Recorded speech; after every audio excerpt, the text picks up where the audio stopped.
महाभारत युद्ध आरंभ होने के ठीक पहले भगवान श्री कृष्ण ने अर्जुन को जो उपदेश दिया वो श्रीमद् भगवत गीता के नाम से प्रसिद्ध है।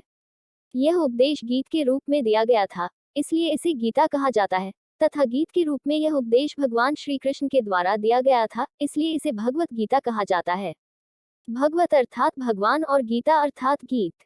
यह महाभारत के भीष्म पद का अंग है। गीता में 18 अध्याय और 700 श्लोक हैं। हिंदू पौराणिक कथाओं के अनुसार श्रीमद् भगवत गीता भगवान श्री गणेश द्वारा लिखी गई थी, जैसा कि उन्हें ऋषि वेद व्यास ने बताया था। भगवत गीता धर्म, आस्तिक, भक्ति और मोक्ष के यौगिक आदर्श के बारे में विभिन्न हिंदू विचारों का संश्लेषण प्रस्तुत करती है। गीता में आत्मा, परमात्मा, भक्ति, कर्म, जीवन आदि का वृहद रूप से वर्णन किया गया है।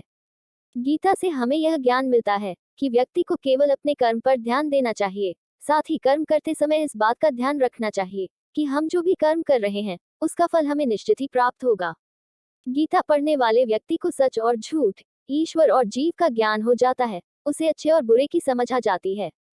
गीता पढ़ने से व्यक्ति का आत्मबल बढ़ता है और व्यक्ति साहसी और निडर बनकर अपने कर्तव्य पथ पर आगे बढ़ता है।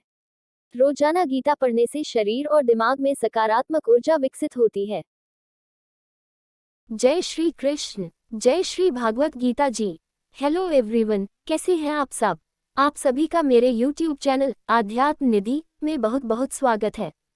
मैं हूं निधि खरे और आज मैं लेकर आई हूं आपके लिए श्रीमद् भगवत गीता के अध्याय 12 भक्ति योग के समस्त श्लोकों के हिंदी अनुवाद का वर्णन। आज के इस वीडियो में आप जानेंगे कि इसमें श्री कृष्ण किस प्रकार साकार और निराकार के उपासकों की उत्तमता का निर्णय, भगवत प्राप्ति के उपायों और भगवत प्राप्त पुरुषों के लक्षणों का वर्णन करते हैं।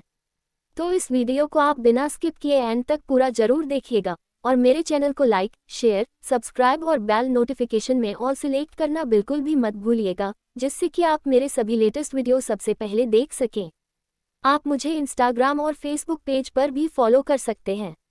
तो आइए मेरे साथ ज्ञान प्राप्त करते हैं श्रीमद् भगवत गीता के अध्याय 12 का। अर्जुन बोले, जो अनन्य प्रेमी भक्तजन पूर्वोक्त प्रकार से निरंतर आपके भजन ध्यान में लगे रहकर आप सगुण रूप परमेश्वर को और दूसरे जो केवल अविनाशी सच्चिदानंद निराकार ब्रह्म को ही अतिश्रेष्ठ भाव से भजते हैं, उन दोनों प्रकार के उपासकों में अति उत्तम योग्यता कौन है? श्री भगवान बोले, मुझ में मन को एकाग्र करके निरंतर मेरे भजन ध्यान में लगे हुए जो भक्तजन अतिशय श्रेष्ठ श्रद्धा से युक्त होकर मुझसे गुण रूप परमेश्वर को भजते हैं, वे मुझको योगियों में अति उत्तम योगी मान्य हैं। परंतु जो पुरुष इंद्रियों के समुदाय को भली प्रकार वश में करके मन बुद्धि से परे सर्वव्यापी, अकथनीय स्वरूप और सदा एकरस रहने वाले नित्य, अचल, निराकार, अविनाशी सच्चिदानंद घन ब्रह्म को निरंतर एक ही भाव से ध्यान करते हुए भजते हैं, वे संपूर्ण भूतों के हित में रत और सब में समान भाव वाले योगी मुझको ही प्राप्त होते हैं। उन सच्चिदानंद घन निराकार ब्रह्म में आसक्त चित्त वाले पुरुषों के साधन में परिश्रम विशेष है, क्योंकि देहाभिमानियों द्वारा अव्यक्त विषय गति दुखपूर्वक प्राप्त की जाती है। परंतु जो मेरे परायण रहने वाले भक्तजन संपूर्ण कर्मों को मुझ में अर्पण करके मुझ सगुण रूप परमेश्वर को ही अनन्य भक्ति योग से निरंतर चिंतन करते हुए भजते हैं। हे अर्जुन, उन मुझ में चित्त लगाने वाले प्रेमी भक्तों का मैं शीघ्र ही मृत्यु रूप संसार समुद्र से उद्धार करने वाला होता हूँ। मुझ में मन को लगा और मुझ में ही बुद्धि को लगा, इसके उपरांत तू मुझ में ही निवास करेगा, इसमें कुछ भी संशय नहीं है। यदि तू मन को मुझ में अचल स्थापन करने के लिए समर्थ नहीं है तो हे अर्जुन, अभ्यास रूप भगवान के नाम और गुणों का श्रवण, कीर्तन, मनन तथा श्वास द्वारा जप और भगवत प्राप्ति विषयक शास्त्रों का पठन पाठन इत्यादि चेष्टाएं भगवत प्राप्ति के लिए बारंबार करने का नाम अभ्यास है।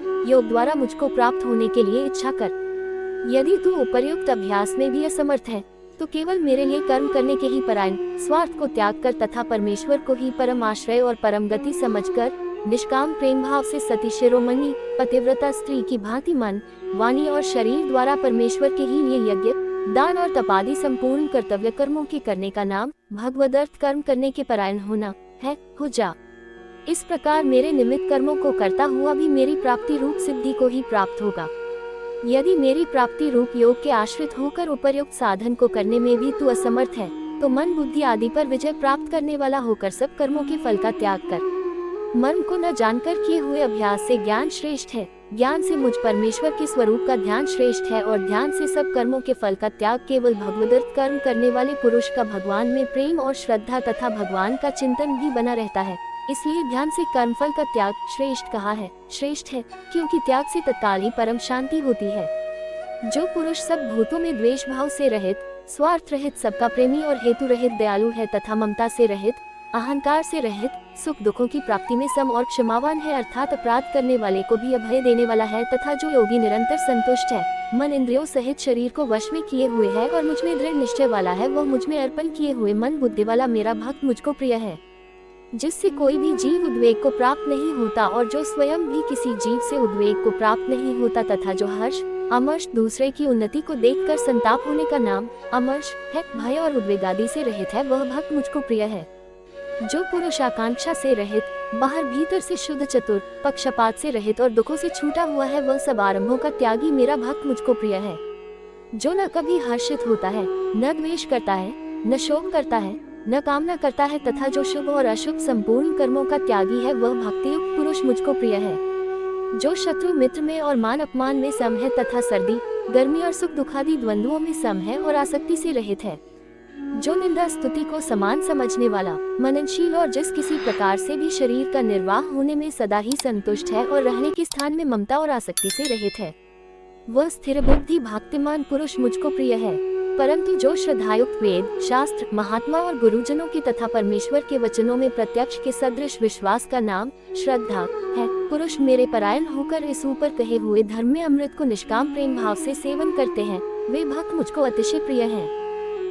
तो आज के इस वीडियो को मैं करती हूँ यहीं पर खत्म। आशा करती हूँ कि आपको श्रीमद् भगवद गीता के अध्याय 12 का संपूर्ण ज्ञान प्राप्त हो ही गया होगा। यदि आपको मेरा ये वीडियो अच्छा लगा हो तो इसे लाइक व शेयर अवश्य करें, और यदि आप मेरे चैनल पर नए हैं तो चैनल को सब्सक्राइब करके बेल नोटिफिकेशन में ऑल सेलेक्ट जरूर करें, जिससे कि आप मेरे सभी लेटेस्ट वीडियो सबसे पहले देख सकें। तो जल्द ही मिलते हैं एक नए वीडियो में, तब तक के लिए गुड बाय, टेक केयर।